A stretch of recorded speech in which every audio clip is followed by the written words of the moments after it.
그때 레위 사람의 족장들이 제사장 엘르아살과 눈의 아들 여호수아와 이스라엘 자손의 지파 족장들에게 나와 가나안 땅 실로에서 그들에게 말하여 이르되 여호와께서 모세에게 명령하사 우리가 거주할 성읍들과 우리 가축을 위해 그 목초지들을 우리에게 주라 하셨나이다 하매 이스라엘 자손이 여호와의 명령을 따라 자기의 기업에서 이 성읍들과 그 목초지들을 레위 사람에게 주니라. 그핫 가족을 위하여 제비를 뽑았는데 레위 사람 중 제사장 아론의 자손들은 유다 지파와 시므온 지파와 벤야민 지파 중에서 제비 뽑은 대로 열세 성읍을 받았고 그핫 자손들 중에 남은 자는 에브라임 지파의 가족과 단 지파와 므낫세의 반 지파 중에서 제비 뽑은 대로 열 성읍을 받았으며 게르손 자손들은 이사갈 지파의 가족들과 아셀 지파와 납달리 지파와 바산에 있는 므낫세 반 지파 중에서 제비 뽑은 대로 열세 성읍을 받았더라. 무라리 자손들은 그 가족대로 르우벤 지파와 갓 지파와 스불론 지파 중에서 12성읍을 받았더라. 여호와께서 모세에게 명령하신 대로 이스라엘 자손이 제비 뽑아 레위 사람에게 준 성읍들과 그 목초지들이 이러하니라. 유다 자손의 지파와 시므온 자손의 지파 중에서는 이 아래에 기명한 성읍들을 주었는데 레위 자손 중 그앗 가족들에 속한 아론 자손이 첫째로 제비 뽑혔으므로 안악의 아버지 아르바의 성읍 유다 산지 기럇 아르바 곧 헤브론과 그 주위의 목초지를 그들에게 주었고 그 성읍의 밭과 그 촌락들은 여분네의 아들 갈렙에게 주어 소유가 되게 하였더라. 제사장 아론의 자손에게 준 것은 살인자의 도피성 헤브론과 그 목초지요 또 림나와 그 목초지와 얏딜과 그 목초지와 에스드모아와 그 목초지와 홀론과 그 목초지와 드빌과 그 목초지와 아인과 그 목초지와 유다와 그 목초지와 벳세메스와 그 목초지이니 이 두 지파에서 9성읍을 냈고 또 벤야민 지파 중에서는 기브온과 그 목초지 게바와 그 목초지와 아나독과 그 목초지와 알몬과 그 목초지 곧 네 성읍을 냈으니 제사장 아론 자손의 성읍은 모두 13성읍과 그 목초지들이었더라. 이스라엘 12지파 중에는 땅을 기업으로 분배받지 못한 지파가 있었죠. 바로 레위 지파입니다. 그들은 제사를 돕는 직무를 담당하는 지파였고 따로 그들에게는 기업을 주지 않았습니다. 하지만 레위 지파 사람들은 제사장 엘르아살과 여호수아와 이스라엘 자손의 지파 족장들에게 나아갔습니다. 그들은 땅을 요구했습니다. 갑자기 레위 지파 사람들에게 땅에 대한 욕심이 솟구친 것입니까?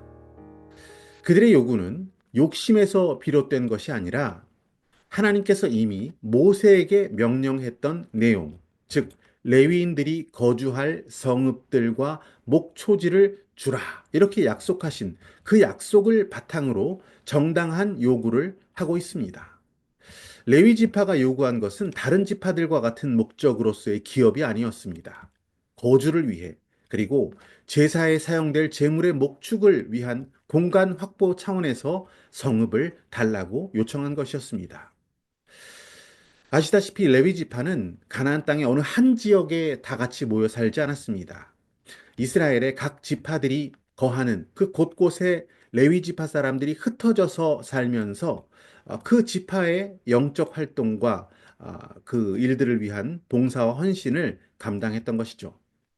제사장 사역을 감당했었던 아론 자손들은 13성읍을 그리고 그핫 자손들은 10성읍을 받았고 게르손 자손들은 13성읍을 받았고 므라리 자손들은 12성읍을 받게 됩니다. 레위 지파는 총 48개의 성읍에서 살게 되었습니다. 그들이 받은 성읍은 소출을 위한 토지가 아니었습니다. 거주하는 곳, 제사의 임무 수행을 위한 그 필요한 가축을 기를 공간을 위한 땅을 그들은 분배받습니다. 하지만 정말 안타까운 것은 레위 지파 사람들이 이제 시간이 흐르고 또 후대에 이르러서 그들은 땅을 그들의 성읍을 늘리기 위해서 개인적인 부의 축적을 위해서 부정한 방법을 사용했고 백성들의 토지를 빼앗아서 자신들의 땅을 늘리게 되었고 재물 모으는 일에 혈안이 되고 말았습니다. 구약의 마지막 책인 말라기 말씀을 보시면 그렇게 타락해간 레위 지파에 대한 하나님의 경고를 기록해 놓고 있죠. 말라기 2장 2절 말씀을 보시면 타락한 레위 지파가 이런 책망을 듣고 있는 것을 우리가 확인합니다. 너희가 만일 듣지 아니하며 마음에 두지 아니하며 내 이름을 영화롭게 하지 아니하면 내가 너희에게 저주를 내려 너희의 복을 저주하리라. 내가 이미 저주하였나니 이렇게 말씀하십니다. 너희가 즉 레위 지파가 그것을 마음에 두지 아니하였기 때문에 저주받았다. 도대체 레위 지파는 무엇을 마음에 두지 않았던 것입니까? 바로 레위 지파에게 베푸신 하나님의 은혜, 하나님의 사랑과 배려를 그들 마음에 두지 않고 감사하는 삶을 살지 않았던 것입니다. 하나님은 그들을 위한 성읍도 주셨고 목초지도 배려해 주셨고 이스라엘 모든 백성들을 통해 그들을 공급하시는 은혜를 하나님은 허락하셨지만 레위 지파 사람들은 그런 하나님의 사랑을 마음에 두지 않고 다 잊어버린 채 자신들의 욕심을 따라 더 많은 것, 더 좋은 것을 탐내고 원했고 결국은 저주받을 수밖에 없는 데까지 이르게 되었던 것입니다. 레위인들은 하나님의 제사를 모독했습니다. 탐욕으로 땅을 늘리고 재산을 늘리는데 그들의 온 마음을 빼앗겨 버렸습니다. 이렇게 마음이 중요합니다. 잠언 말씀 4장 23절 보시면 모든 지킬 만한 것 중에 더욱 네 마음을 지키라. 생명의 근원이 이에서 남이니라. 우리의 행위를 일으키게 하는 근원인 마음을 지켜야 합니다. 레위 지파는 하나님이 베풀어 주셨던 것, 그 은혜, 거기에 감사하기보다는 세상의 것을 향한 욕심에 그들의 마음을 빼앗겨 버렸습니다. 결국 하나님께서는 너희의 복, 레위 지파에게 허락하신 복, 그 영적인 지위, 아름다운 목초지, 성읍들, 백성들이 공급해 주었던 좋은 것들, 그 모든 그들의 복을 저주로 바꿔 버리셨습니다.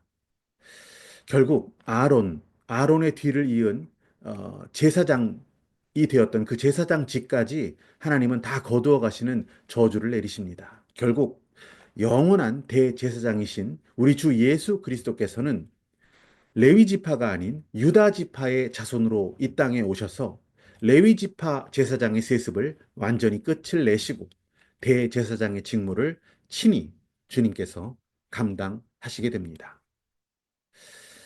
레위 지파를 하나님께서 구별하여 세우신 것처럼 하나님은 저와 여러분을 불러 왕 같은 제사장 삼아 주셨습니다.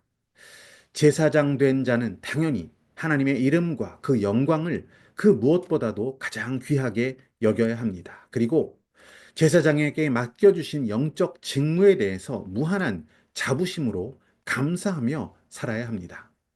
하나님의 이름을 멸시하고 하나님의 제사를 경홀히 여기고 세상을 탐하고 자신의 영광을 위해 살아가는 죄를 짓지 않기 원합니다. 제사장은 하나님의 말씀과 그 언약에 충실할 때 하늘의 복과 참된 평화를 누리게 될 수 있습니다. 제사장인 우리가 이 세상 속에서 바로 서서 믿음으로 맡은 바 직무를 잘 감당하며 살아갈 수 있기를 소망합니다.